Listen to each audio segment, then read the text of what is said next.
difficulty, which makes reading, holding a book, or turning a page difficult or impossible.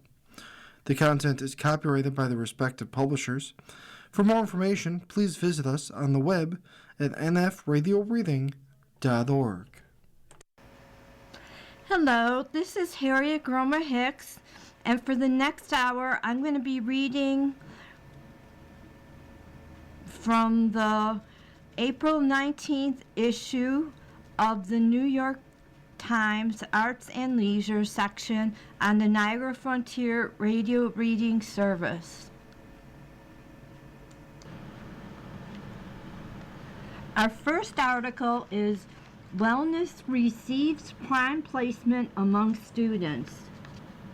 The School of American Ballet Center puts bodies and minds on equal footing. It looks like an ordinary staircase at the School of American Ballet. 25 steps lead to an uncommon place in this competitive, muscle-cramping world, a sanctuary for dancers. Below it is a maze of bare-lined studios, but here is a space dedicated to something more than pirouette, prep, and petit allegro. It's a place to strengthen and heal the body and mind. The Artistic Health and Wellness of Student Center, which opened in September, is a $4.7 million expansion of the school, the training ground for the New York City Ballet. Tanner Benton Mondorf, 19, recalled his reaction when he first saw the space that occupies the 6th floor of the Rose Building at Lincoln Center. It was shocking, he said.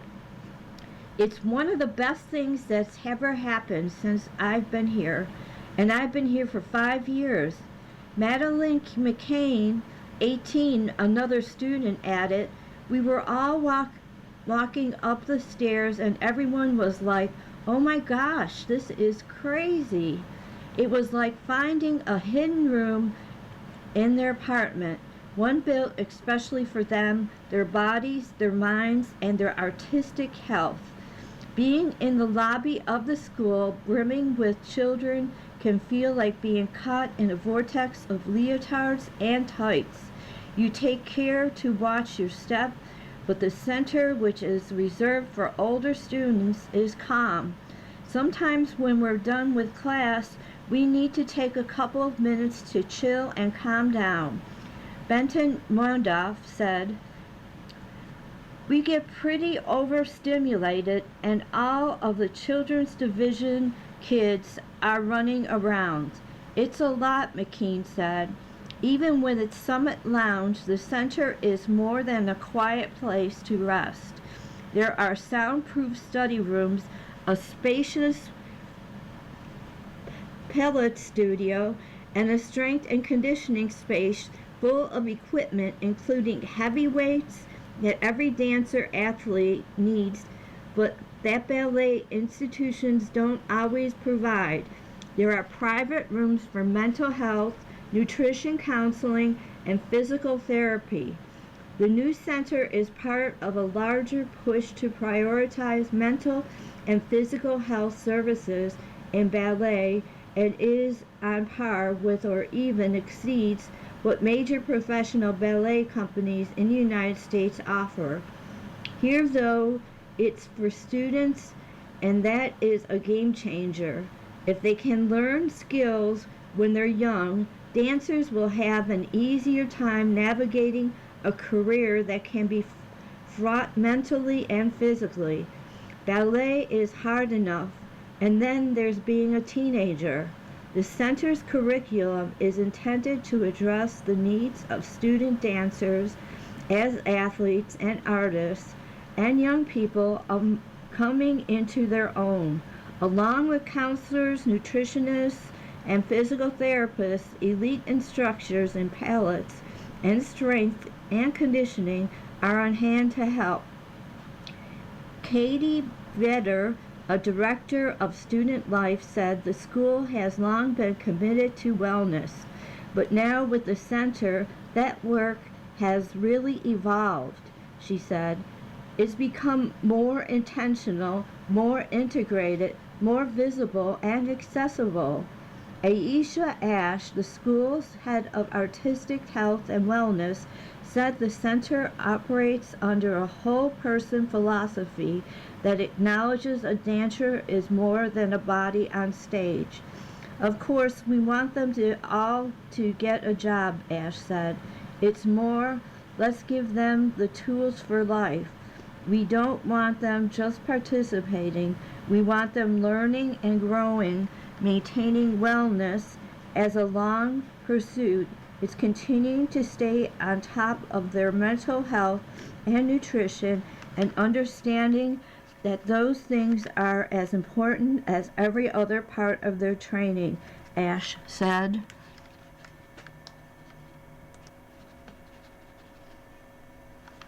When Ash joined the permanent facility in 2020, her role was not only working with the artistic side, she said, but also overseeing the physical wellness of the dancers. A former City Ballet dancer, Ash started a rehabilitation class and brought in Marimba Gold-Watts, a Pilates instructor who was a big hit with students. He grew out of the space to the point where I felt that it was no longer conducive for our dancers to be in such a small room, Ash said. We had kids in between reformers and spreading out down the hallways. It was gratifying to see so many students taking advantage of the class, Ash said, but it became impossible to teach. So I just kept going back to the rest of leadership and saying we need more room.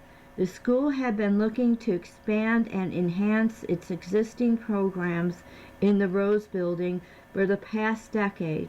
Space was increasingly an issue. A ballet studio was also used as strength training room. Physical therapy tables were tucked in a corner of the Pilates room, which was too small for the equipment.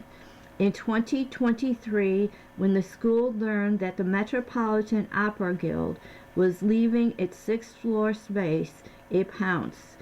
The Wellness Center has not only expanded the school's footprint, but added elite instructors who are able to offer more hours for training. There are 2 nutritionalists and 2 psychologists who provide counseling and educational programs which students can book using an online appointment system. The center is dedicated to shifting the idea and the stigma that counselors are only for when there is a problem, reframing from them instead as a tool equal to pellets or strength and conditioning. It's looking less at counseling and thinking of it more as coaching, Ash said. You want to build a relationship. That's less of the sort of one-off counselor that you see every once in a while when things are not great. We really want them to be coached to have these people that just deeply know who they are. Stepping into a room teeming with teenage girls, baggy sweats pulled over their leotards as they consult clipboards with their individually designed workout programs is like entering a new age. They deadlift with serious weights, they sweat through chin-ups, and they leave with a bounce in their step. Simone Gibson, who turned 18 last week, said the training allows her to get into her muscles, to use the power of her back and arms to help her in turns. Before I came here, we'd have a conditioning, but it would be a little jog and a really light weight, she said. It was like we do so much in class it has to be enough, but it truly isn't. The female students are hooked maybe even more than the male students. I do feel like it gives something back to our female dancers, Ash said. There's this sense of ownership. Weights don't lie. It's like I went from 10 pounds and now I'm pushing 15 over my head, Ash said. What that does for your psyche. Jason Harrison, the strength and conditioning coach who also works with dancers at City Ballet, designs fitness programs for each student and is there to supervise, form, and make adjustments.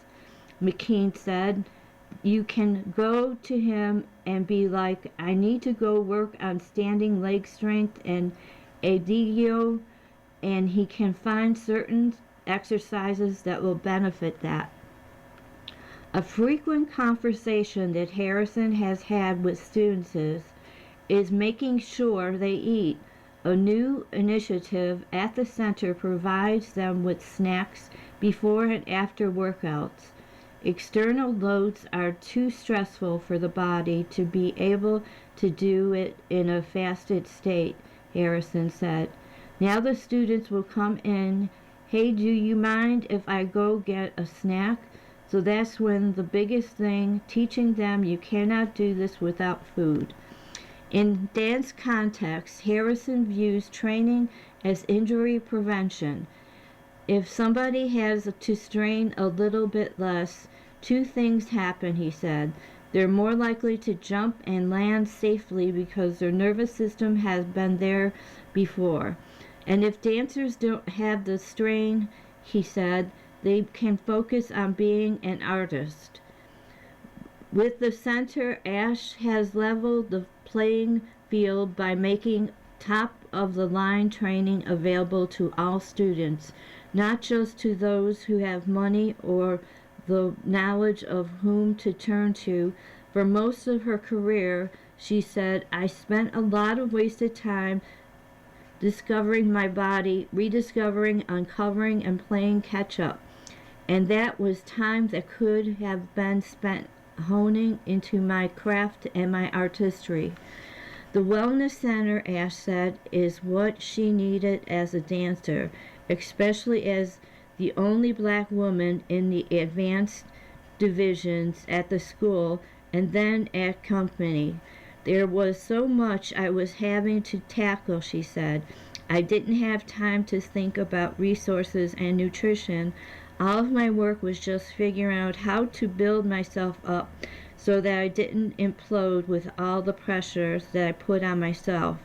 Ash knows that only a handful of the school's graduates will make it into the City Ballet, and that some students won't end up in the dance industry at all. Whether they're going to be a dancer, whether they're going to be a parent, whether they'll just be a good friend, whether they're just going to be a CEO, she said. These are tools not only for on stage, but in their lives. They're learning the intricacies of ballet, of course, but also about the longevity of their bodies and their resiliency.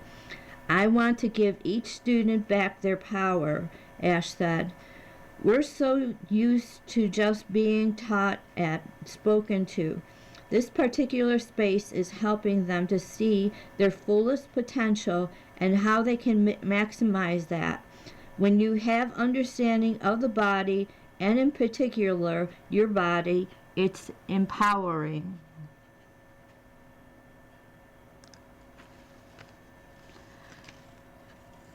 Our next article, how Bob Oberdenkirk does his own stunts.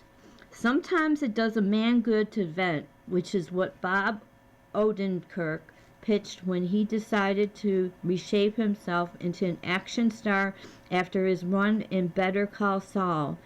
He had a break-in at my house a few years earlier, and it left me with a lot of anger, I thought. Wouldn't it be great if I could act it out? He said in a video call from Los Angeles. In Normal, now in theaters, Odenek plays a sheriff in a drowsy Minnesota town who discovers that lurks beneath all that charm. You let all the rage go in a pretend fight, he said. I have found it to be genuinely cathartic Odenkirk, who has Emmys for his comedy writing on Saturday Night Live and The Ben Stiller Show, shared some of his favorite things. These are edited excerpts. 1. Internet-free mornings. I have succeeded for a few months now in starting my day without the internet for nearly an hour. What a thing. I will grant that it gives me a calmer, healthier, more focused morning. But after that comes 12 hours of 3 windows open simultaneously working on it. Number 2, protein smoothies. Every morning I eat this, all ground up in a blender. Here goes kale, 2 big stalks, spinach, a fat handful, half a banana, 1 cup of frozen organic blueberries, a dollop of peanut butter, a dollop of almond butter, protein powder, not whey, additional collagen protein powder, creatine, and other cool weird powder, ice and water. Low sugar, very high protein glute works for me. Number 3, Largo at the Cornet. When I need to remember how it will begin, with joy and daring and inspiration, I go to see any show at Largo at the Cornet here in LA, and sometimes appear in those shows. It is a mix of new talent and stalwarts, including Judd Apatow, Tig Notaro, and Peyton Oswalt, and music acts like Andrew Bird, Amy Mann, and Jeff Tweedy. People try new things, fail, succeed, and reignite that passion. 4. Olive. She's my dog. She's a mix. Good friend. Number 5. Mountain Track Health Reset Retreat. My wife Naomi tries to go every year. I probably go every other year. This changed my life and set the ground rules for a healthier lifestyle in every aspect: exercise, diet, and overall balance. Beautiful hikes in the stunning Kootenay Mountains range in British Columbia for a week. Healthy eating, good vibes, led to a new career in action films and helped me survive a drastic heart incident in 2021, but mostly made every day better. Number 6, on cinema at the cinema. At the end of a stressful day, you just need to laugh. This ongoing fake movie review show is the dumbest, most hilarious soap opera overproduced. It's a thin premise, but give it a few episodes and start to grasp the rich and undeniably thick through lines of resentment, ego, insane pedantry, and intrusive side hustles, and pure nonsense by Tim Heidecker and Greg Turkentine, a masterpiece. Number 7, daily stunt workouts. I trained for years to do my own stunt fighting. Along the way, my stunt trainer Daniel Bernhardt showed me countless ways to move, stretch, exert yourself, and bring your body to strength and life. Exercise was always boring to me until this pursuit opened the whole thing up. Number 8, Bob and Ray and my son Nate. I am as surprised as anyone at my turn to drama and even action that started with Better Call Saul. Comedy is at my core, my first love, and the great radio comedy team Bob and Ray are the best example of silliness that I believe can save the world. My son Nate, who has written comedy bits since junior high, and I get together once a month to write up and perform 3 new character pieces at a comedy night somewhere in LA. Bob and Ray are our inspiration. Number 9, Bonnet chocolate. The best chocolate in the world, and I've tried it all. There are some close contenders, but none beats the smooth, potent impact of any variety of bonnets dark chocolate. One bar can last a couple days. You don't need much to remind you how good life can be. And number 10, my 10 in the New York Times. Seriously, I read it every week, and I always find a thing or two that provokes my interest and exploration. I am always looking for other people's shortcuts to life. You are listening to a reading of articles and features from the New York Times Arts and Leisure section on the Niagara Frontier Radio Reading Service.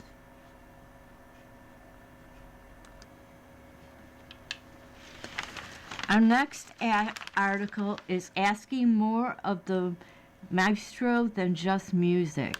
In a challenging time of orchestras, locals want conductors to be a presence at a podium and out in the neighborhood. When Joanne Folletto was appointed the music director of the Buffalo Philharmonic Orchestra 25 years ago, one of her first decisions was to move to Buffalo from Virginia. She wanted to be a presence in the city, to chat with neighbors while shopping for groceries, to field questions and complaints about the fall music season while at church or at the theater. It is a decision she has never regretted. Like many music directors, she conducts other orchestras. She spends 12 to 14 weeks a year as a guest conductor around the world, and was music director of the Virginia Symphony Orchestra until 2021. But the Buffalo Philharmonic has been her home orchestra and Buffalo her home. She came to believe, she said in an interview, that an orchestra leader needs to be a visible presence both at the podium and in the community. People just come up to you and say, "Hi, Joanne," said Folletto, whose home is a 7-minute drive from Kleinhans Music Hall, where the Buffalo Philharmonic performs. They don't know me as maestro, they know me as Joanne. It makes a difference, she added. It means you care. That's the message it sent to Buffalo. I love the city enough to be living here. Folletto, with her strong ties to the community, is in some ways a throwback to another era, but her approach is instructive for conductors and orchestra administrators now as they struggle with defining the role and obligations of a music director. The field today is filled with celebrity conductors who have multiple gigs and residences, like Klaus Mikela, the 30-year-old Finnish star who juggles affiliations with orchestras in Oslo, Paris, and Amsterdam. This question of what a community wants from a music director has taken on new urgency as orchestras look for ways to deal with declining audiences and budget shortfalls. It's as clearly a factor for 3 major American ensembles, Los Angeles, Boston, and San Francisco, who are now in the midst of search of new leaders. A 4th, the Cleveland Orchestra, will need a new leader when Franz Wessler Most, who has done the job for more than 23 years, steps down at the end of 2027. Thomas W. Morris, a former executive director of the Cleveland Orchestra and the Boston Symphony Orchestra, said that the question is who should be responsible for the accountable for the artistic health of the institution.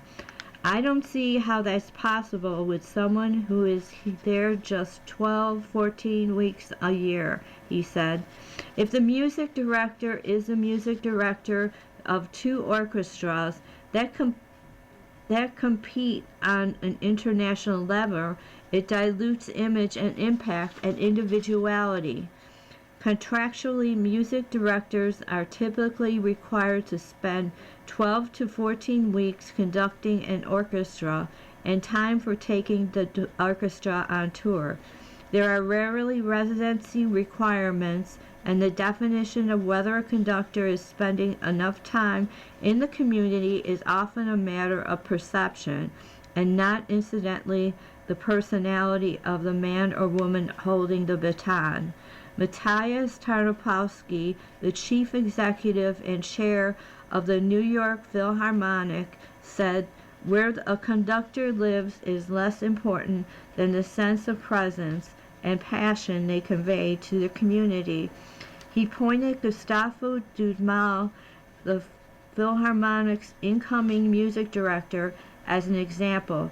Gustavo embraces every aspect of life in New York City. Tarnopolsky said he knows he has a civic role and it's important to him. "You have got to be here, live it and feel it," said Gustavo does. And Gustavo does. Orchestras may be pushing music directors to make more of a commitment to their communities, but these decades have been marked by the rise of the star conductor with multiple orchestras and a globe-trotting roster of guest appearances. The music director role is very different from when I first started almost 60 years ago, said Leonard Slotkin, who led the National Symphony Orchestra in Washington from 1996 to 2008. Music directors, he said, were the cultural face of a city more than just the leader of the orchestra. This is just not the case today. Still, the debate about how much time a conductor should spend on the road is hardly settled. It was one of the main factors behind the chaotic circumstances surrounding the recent decision by the Boston Symphony Orchestra to part ways with its music director, Andres Nelson.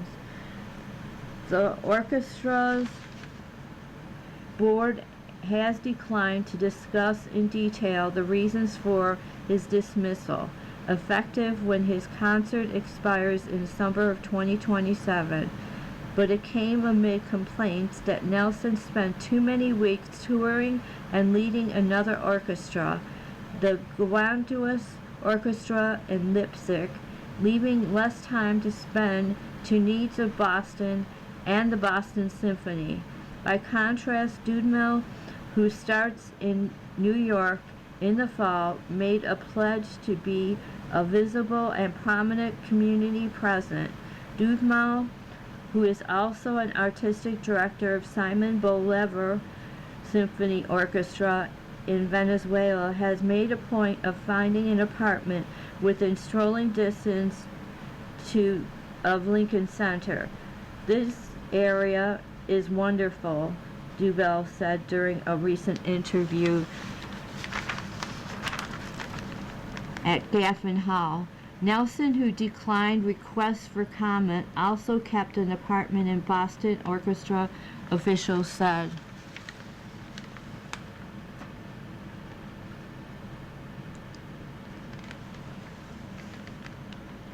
Kim Notley, the chief executive of the Los Angeles Philharmonic, which is searching for a successor to Dudamel, said the public now expects orchestra leaders, music directors, but also executives like Notley to show up at all kinds of things beyond our organizations and participate in community. "We should not just be in our beautiful concert hall. It has changed," she said, adding, "In today's environment, the music director has to be both an artistic visionary and a collaborative leader. They have to understand the role of the orchestra in their community, but also on the global stage. This is something the Boston board will consider in replacing Nelson's," said Chad Smith, the chief executive of Boston Symphony, who previously held that job at the Los Angeles Philharmonic. As we think about the future, as we launch a music director search, we are going to be asking those questions about what a music director is, Smith said.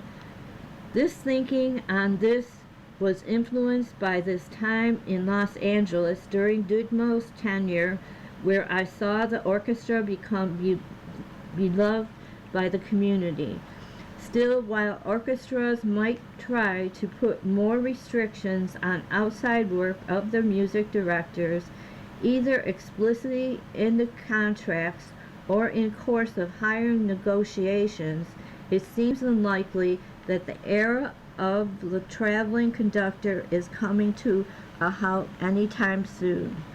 I believe in exploring how an orchestra serves the community as opposed to just giving concerts. The lure of touring and conducting multiple orchestras is strong for the artistic but also financial reasons, particularly because the decline of the relatively lucrative recording industry over the past 15 years. The internet life has allowed conductors like Michaela and Nelson's, to name just a few, to experience different cities, cultures, musicians, and music. And having a music world celebrity at the top of orchestra can be for the statue and self-worth of ensemble as well as the community. We are not in an age when music directors stay in a city and don't travel anywhere else, said Mark Volop, a former chief executive of the Boston Symphony. It is a benefit to all of us to have conductors who are internationally renowned. That said, music directors in charge of more than one orchestra or who spend months touring the world as guest conductors are forced to juggle tastes and demands of audiences in different cities, as well as the skills and needs of clarinetists in one place and an oboe player in another. Some conductors and industry leaders said that it inevitably a distraction from music director's first obligation, the home orchestra. Delta David Geer, the music director of the South Dakota Symphony Orchestra, and his decision to move to Sioux Falls from New York City 20 years ago was important to the South Dakota Orchestra's evolution into one of the most respected symphonies in the nation. Before that, I couldn't have put South Dakota on a map, Geer said, and I hated winter. It allowed him to focus on hiring musicians, working with the ones who were there when developing programming that has been praised as innovative. Geer said that had he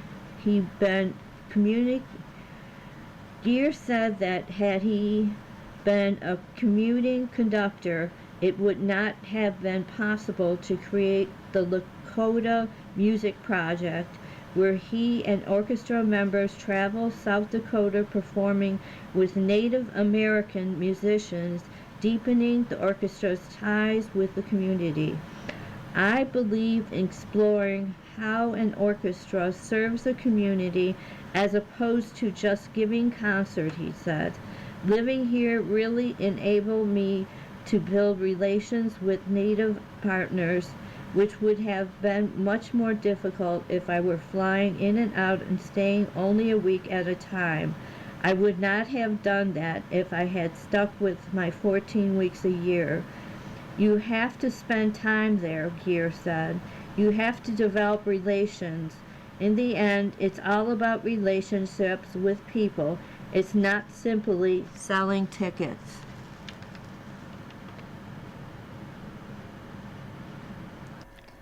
You are listening to a reading of articles and features from the New York Times Arts and Leisure section on the Niagara Frontier Radio Reading Service. Our next article They're not sorry if you were offended. Would the taste police allow the Book of Mormon today? No one involved knew what to expect as the musical with the bizarre title prepared for its arrival on Broadway in 2011. There had been no tryout. Two of its authors, Trey Parker and Matt Stone of South Park fame, were newcomers to the theater, except that was as teenagers. Parker played Sammy Fong in Flower Drum Song, and Stone played Danny Zuko in Grease.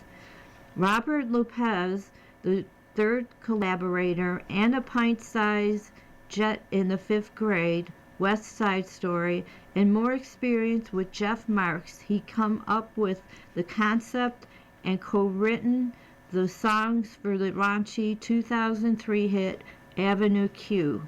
Still, the Book of Mormon, named for the holy text of the Church of Jesus Christ of Latter-day Saints, pushed tastelessness considerably further than any of those shows, soaring past even the producers.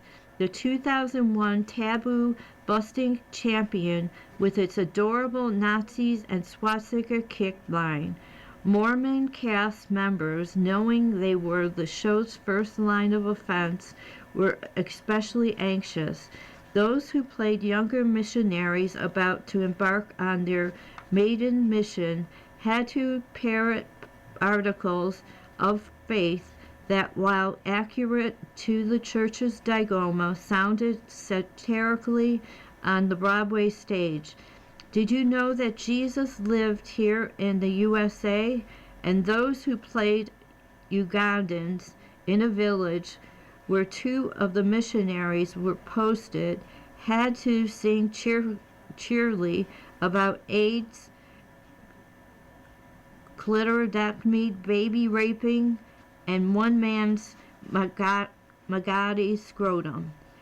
Taking precautions against a potentially hostile response, the production hired extra security for a few weeks around opening, and if some cast members worried that an army of the offended might sooner or later run them out of town, the authors were more worried about running at all.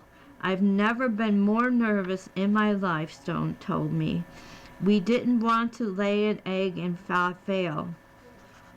Is there an opposite to laying an egg? Mormon was a hit with critics and audiences. Even the Latter-day Saints leadership, if not some individual members, declined to get ruffled. The night I saw it, no less dignified eminence than Angela Lansbury, seated directly in front of me, laughed her head off. I laughed too, all the time wondering how did they dare put on this. Those laughs were half gasps. 2 weeks ago, I once again took a seat at Eugene O'Neill Theater, this time to watch a celebrity performance for the show's 15th anniversary. Fans around me were cosplaying and missionaries, while more than 70 former cast members hugged and shrieked their halos. Even lacking Lansbury, I laughed as hard as I had in 2011, but now I wondered not how they dared in the first place, but how they still dare today. That's because Mormon in 2026 is in some ways more gasp-inducing than it was when it opened. In the interviewing years,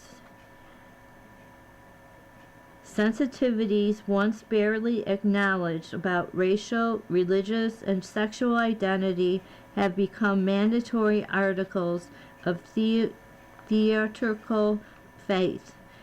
And though the authors have made a few adjustments, notably after 20 cast members wrote a private letter to them in 2020, rising concerns about the representation of the Ugandan villagers, the show's gleeful taboo bustling seems even more likely to cause offense now than unofficial inoffensiveness has become on Broadway's brand, which creates a paradox. Satire usually stales quickly. An old theater maximum says it's what closes on Saturday night. Yet here was a satire that, as a tolerance for ridicule diminished around it, seemed to grow more extreme by comparison. Around the time the villagers at the recent celebration performed Haza Diga Ibuba, in which they repeatedly cursed God while dancing with their middle fingers aloft, I began to wonder whether the Broadway Mormon, despite nearly 6,000 performances for 6 million theaters and grosses now heading toward $1 billion, could even be produced today. And if it couldn't, what would that say about us? The authors had not meant Mormon to be offensive, let alone controversial. In a group video interview last month, full of crosstalk and jumps on jokes, Stone recalled that it hadn't even started out to be satire. When the team began talking in 2004, Parker saw it was a covered wagons period piece that was going to be very Rodgers and Hammerstein. Lopez said he had imagined it as a sequel to the Bible before realizing that such a sequel already exists in the Latter-day Saints foundational text. Still, Stone and Parker, having grown up around the church members in Colorado, did not want to make fun of them or their religion. They believe goofy stuff, but they're really nice, Parker said. If you have one as a neighbor, you have a great neighbor. That was the seed for a gentle lesson. Faith need not be logical to be meaningful. In fact, the opposite might be true. The classic bones of the Golden Age models help stabilize Mormon, keeping it from becoming disposable shock comedy. Even when the writing grew more outrageous, Lopez stated that the song I Believe, in which the main missionary steels himself for the work of bringing God's word to unwilling ears, is pretty much templated on Maria's buck-up song I Have Confidence in the Sound of Music. Another number, Joseph Smith, American Moses, in which the villagers present a potted version of church history, is a riff on the Small House of Uncle Thomas sequence in The King and I. Still, the Mormon authors took their models to new places. The missionaries' new confidence results in prodigal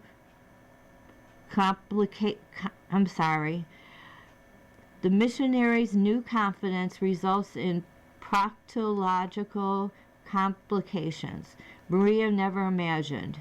You won't find any reference in The King and I, as you do in Joseph Smith, number to cursing disease by having sex with an amphibian, nor as blasphemous confined to the stage. Mormon merch in the lobby includes a magical AIDS frog plushie.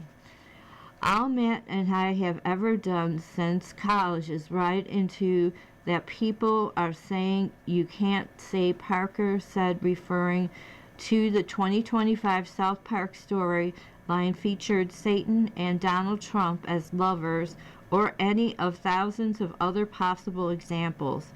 And we do it anyway, and people throw money at us. That is our career. But Parker pointed out that Mormon also benefits from advice they received from the television producer Norman Lear, whose groundbreaking 1977 sitcoms All in the Family, Maude, made similar beelines for the biggest taboos: bigotry, abortion. If you want people to really laugh, Parker recalled Lear saying, "Make it about something that they're really anxious about."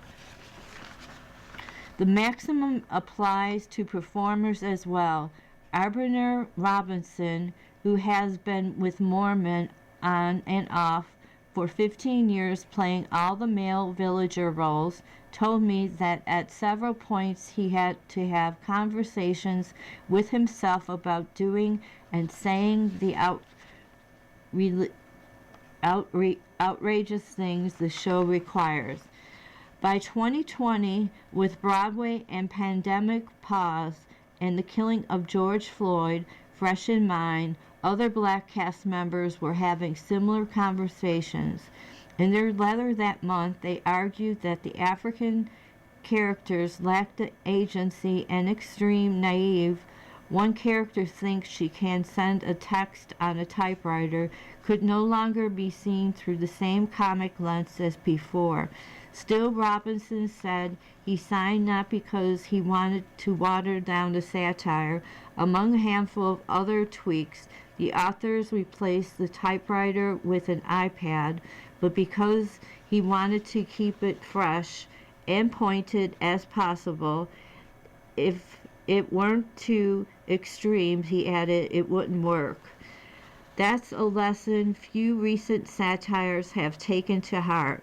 The only other current Broadway show that uses outrageousness as a kind and moral defibrillator is Cole Escala's hit "Oh Mary," a comic fantasy featuring Mary Todd Lincoln as a frustrated cabaret singer, aiming to imitate that show's leap from off-Broadway to a bigger venue. Our at least seasoned shocker Prince Fagot, which posts Prince George of Wales, currently a 12-year-old boy, as a gay man, Circe, 2032, and Slam Frank, a musical that imagines that Anne Frank's story would look like if performed in accordance with current identification politics. She's pansexual and Latinx for starters. Andrew Fox, the creator of Slam Frank, as well as its composer and lyricist, is no stranger to the Mormon ethos. A previous show of his was called Veronica Gets an Abortion. He too is poking at sweet spot sensitivity, but in Slam Frank, their theatrical ones. In the early 2010s, he said the theater began his hyper-focus on identities and on rules around how you could tell stories about them. Rules that can pit the value of inclusivity, everyone matters, against the value of diversity. Only some people own certain narratives. Fox created Slam Frank to be a stress test of such rules, applying them to beloved work of Holocaust literature to determine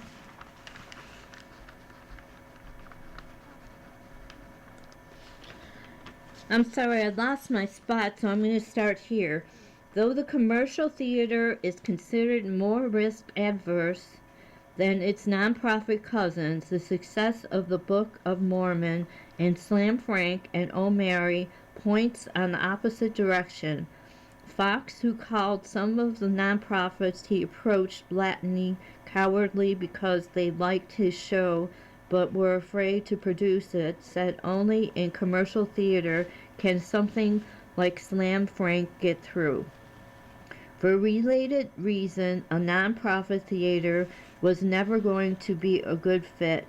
Mormon, which needed to shock and awe of Broadway to drive home its points, its authors said, it helps that Parker and Stone, who are among the show's producers, didn't blink at the $11.4 million price tag.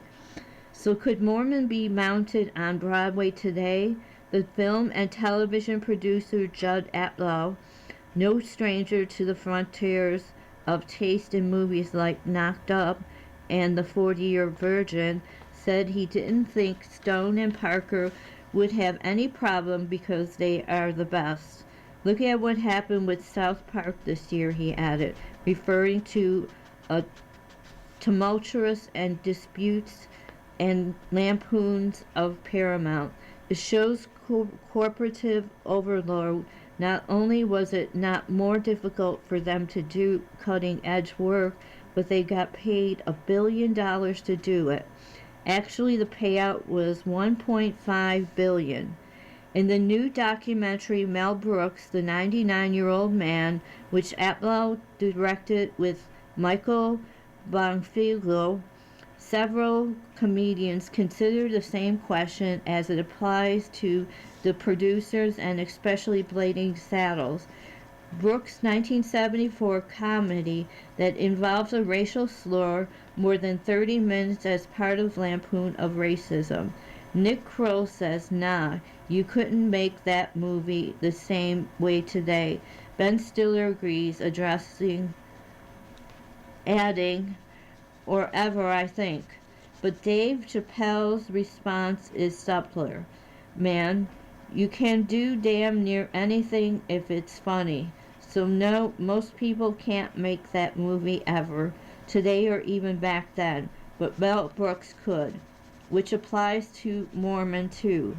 Hidebound and preachy through the commercial theater can be, it sometimes admits its own antidote.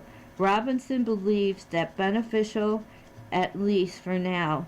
Instead of tiptoeing around things to avoid offending anyone, he said, we have to be brave enough to engage in the full conversation. Still, he added, there will come a day where we again will evaluate and say, I think it's run its course. We can tell a different story now.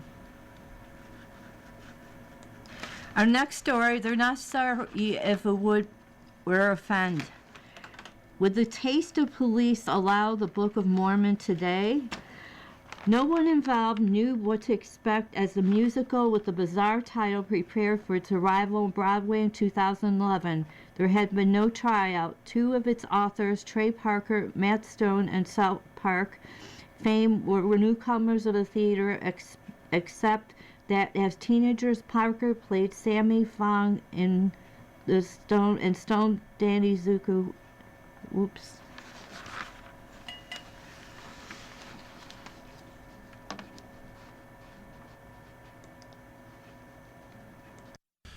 Coming up next in the Niagara Frontier Radio Reading Service, we have the re-airing of this morning's Buffalo News. Following that at 6 p.m. is the Buffalo News Viewpoints. Stay tuned for this reading and more throughout the day.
The following program is intended for listeners who are blind, have low vision, or have another print disability which makes reading, holding a book, or turning a page difficult or impossible. The content is copyrighted by the respective publishers. For more information, please visit us on the web at nfradioreading.org. The following program is intended for listeners who are blind, have low vision, or another print disability that makes reading, holding a book, or turning a page difficult or impossible. The content is copyrighted by the respective publishers. For more information, please visit us on the web at nfradioreading.org. Your Niagara Frontier Radio Reading Service now presents a reading of articles and features from the Buffalo News for Sunday, April 26th. Your reader for the first hour is Edwin J. Vieira, and for the second hour, your reader will be Ron Bickelman. First, a look at this week's weather. In the forecast, it'll be cloudy this morning with clouds breaking for the sun this afternoon and a high of 60. Clearer tonight and a low of 43, and sunny through much of tomorrow at the same of the time tomorrow with a high of 69 and a low of 43. Tuesday, a couple of showers move in and a thunderstorm, and a downpour can bring some damaging wind gusts with a high of 65 and a low of 50. More rain on the way for Wednesday, and cooler too, with a high of 55 and a low of 42. Mostly cloudy and a bit chilly on Thursday with a high of 50 and a low of 37. More rain to start off the weekend. It'll be cold with a high of 47 and a low of 37. Continued showers through the weekend as well with a high of 47 and a low of 36. And now, here's our first story. Trump nixes envoy's trip to Pakistan for new round of talks. President Trump canceled the trip to Islamabad by 2 U.S. envoys to meet. The following program is intended for listeners who are blind, have low vision, or have another print disability